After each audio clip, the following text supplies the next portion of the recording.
Hello everyone, today in this video I'll teach you what is loops. So in coding or in general, why do we need a loop? So let's say you want to print a message called hello world, or let's say hello. You just want to print hello for 10 times. So you have to print it 10 times. So it's a manual work, right? You have to print it 10 times. See, even I am too lazy to write it 10 times. So in programming we can use the concept of loop to do a particular task n number of times. That is, n is any number of times you specify. Let's say you want to write this hello 1,000 times. In coding it is possible by using loops. Let's say you didn't have a concept called loops. In Java, how will you print the word hello 10 times? It will be like system, and then you have to write it down 10 times. Or in your system you just have to copy this and paste it for 10 times, which is again a big work, right? You have to copy this and then you have to copy this line and then paste it 10 times, then only you'll be getting an output like this. So by using loops, this process is very much simplified. Let's see what a loop is. Now that I have explained the need for the concept of loops, so let me now explain about for loop. I'm going to use Java here.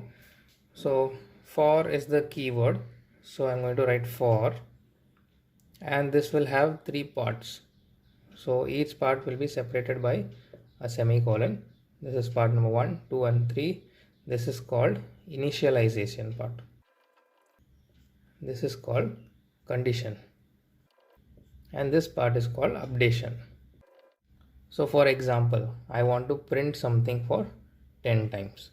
So this is the syntax. You have for, you open it with a braces, and then you do a set of instructions here, and then you finish it off with another set of braces.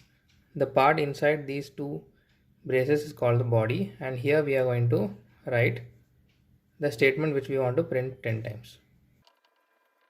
Now how will this loop know that it has to run for 10 times?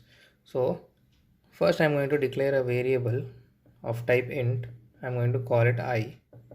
So why do we need this I? So this I is like when you are printing, you have to keep a count, right? Like 1, 2, I have like printed hello for 1 time, then 2 times, then 3 times, 4 times. So I is used for keeping the count of how many times this loop is running. So initially I will say int I is 1. Okay,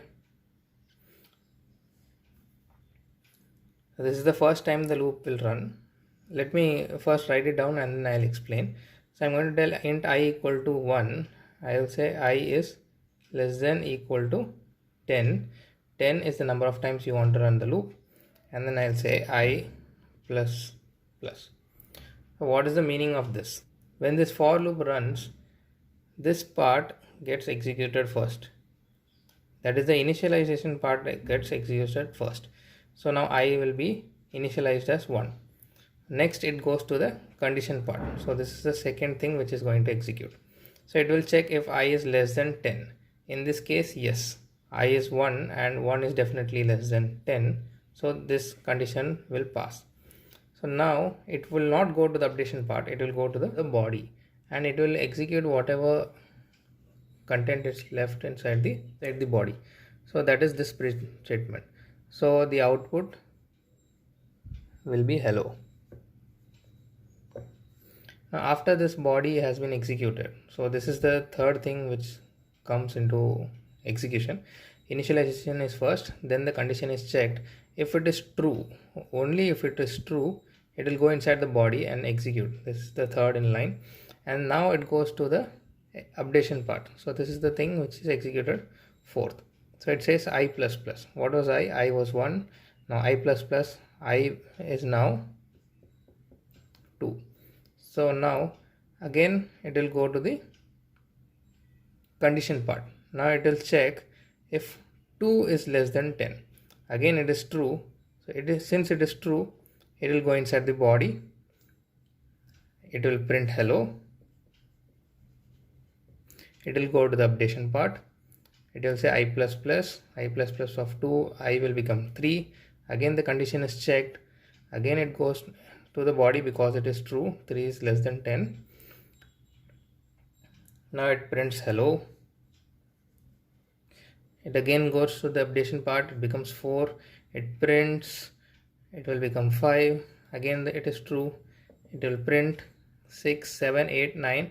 And then when I is 10, it will again come here, it will check 10 is less than equal to 10. Again it is true, it will print for the 10th time.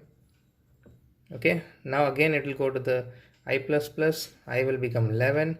Now when we'll check 11 is less than equal to 10, in this case it will fail. When it fails, it will come out of the for loop, and hence you got hello printed 10 times using a for loop. So let me summarize everything for you. Initialization, condition and updation are the three things in a for loop. So initialization happens first and only once. It happens first and it happens only once. After initialization, the condition is checked. If and only if the condition is true, it will go inside the body. So this is the third thing which comes into execution. After the body is done, it goes to the updation part, which comes fourth in line.